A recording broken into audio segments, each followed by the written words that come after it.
Have you ever been reading the Bible and stumbled across a word that, well, it just seems to contradict itself?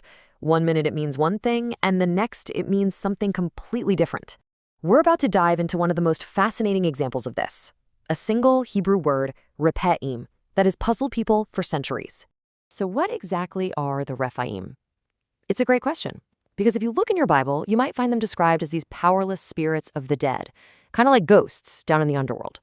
But then you flip a few pages, and suddenly they're this race of terrifying giants that lived in Canaan way before the Israelites ever showed up. So, which is it? How can one word possibly mean both? So, this is the core of the puzzle right here. On the one hand, Rephaim are these huge, ancient, powerful giant clans. On the other hand, they're the weak, silent ones in the underworld, often translated as shades. These two ideas seem to be polar opposites. To figure this out, we actually have to go on a little trip back in time, to a world that existed even before the Bible was written.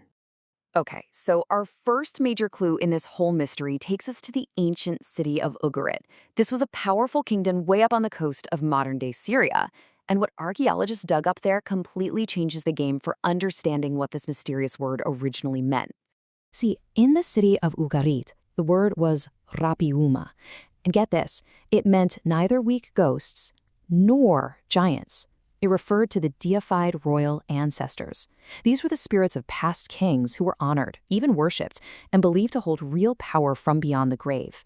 They weren't just dead. In a way, they were divine. And these guys weren't just sitting around in the underworld, you know? They had a job to do. The living king would actually call on these ancestral spirits for help, to heal the sick, to bless the royal family with kids, and to make sure the whole kingdom was stable. They were even thought to travel from the underworld to feast with the living at these big sacred banquets. They were active, powerful members of the community. And we know they weren't just seen as a bunch of random spirits. Ancient texts, like this one, talk about them as an organized community, an assembly even, with a leader. They were a collective force that could bring blessing to the world of the living. So the original idea, it was all about power and honor. So if the original idea was these powerful, honored ancestors, what happened? How did we go from that to the Bible's giants and ghosts? Well, when this concept made its way into the world of ancient Israel, the original meaning got totally twisted, splitting into those two contradictory ideas we started with. And you can see this split clear as day right in the biblical text itself. In the poetic books, like Isaiah, the Rephaim get mocked as these weak, feeble spirits. But then you jump over to the historical books, like Deuteronomy, and they're remembered as this terrifying race of giants who were the original inhabitants of the land. And when the Bible talks about giants, it is not kidding around. It makes a special point to tell us about the bed of Og, the king of Bashan, who's called the last of the Rephaim. His bed was made of iron and was 9 by 4 cubits. You know how big that is? That's roughly 13.5 feet long by 6 feet wide. The text wants you to picture someone absolutely immense, a true remnant of a superhuman race. Which brings us right back to our central, nagging question. How on earth did this one term, Rephaim, come to represent both the mighty, living giants of the past and the weak, powerless spirits of the dead? It just seems impossible. But the answer, the thing that ties it all together, is found in the literature written in that period between the Old and New Testaments. All right, the missing link, the real aha moment that's going to solve this puzzle for us. It comes from ancient Jewish literature, specifically from a fascinating text called the Book of Enoch. So the Book of Enoch tells this wild story, kind of expanding on a mysterious little passage in Genesis. It says these divine beings called Watchers came down to earth and had children with human women. Their kids were the Nephilim, a hybrid race of giants. But here's the crucial twist. When these part divine, part human giants died, their spirits couldn't find rest in the underworld like a normal human spirit. They were doomed to wander the earth as these disembodied, hostile forces.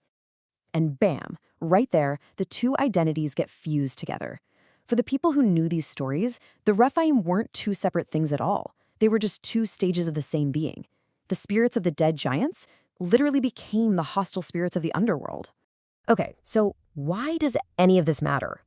It's a cool piece of history, for sure. But once you understand this full, layered story, from honored ancestor to enemy giant to hostile spirit, certain warnings in the Bible's wisdom literature suddenly take on a whole new and, frankly, terrifying meaning. Take this verse from Proverbs. Now, on the surface, you might just read that and think, okay, don't be a fool or you'll end up dead. Simple enough.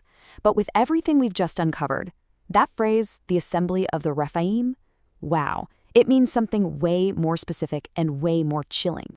You see, in the biblical worldview, there are two competing communities, two assemblies that you can belong to. On one side, you have the Assembly of Israel. That's God's covenant people, a community built on life and wisdom. But on the other side, you have the Assembly of the Rephaim. And that isn't just a generic term for all dead people. It's a specific community of the hostile, anti-God dead, tracing its spiritual lineage all the way back to that primordial rebellion of the giants. So here's the ultimate payoff. When the book of Proverbs warns that a fool will rest in the assembly of the Rephaim, it's not just saying they'll die. It's saying they are switching their allegiance. They are abandoning the community of God and choosing to enlist in an ancient, hostile, spiritual army whose very identity is rooted in rebellion, judgment, and eternal powerlessness. So that one word, Rephaim, it isn't just a weird term for ghosts or giants. It's a doorway. It's a key that unlocks a 4,000-year-old story of honor, rebellion, and judgment, all packed into a single term. And it really makes you wonder, doesn't it? What other ancient worlds are hidden in plain sight, just waiting to be uncovered in the words we read every day?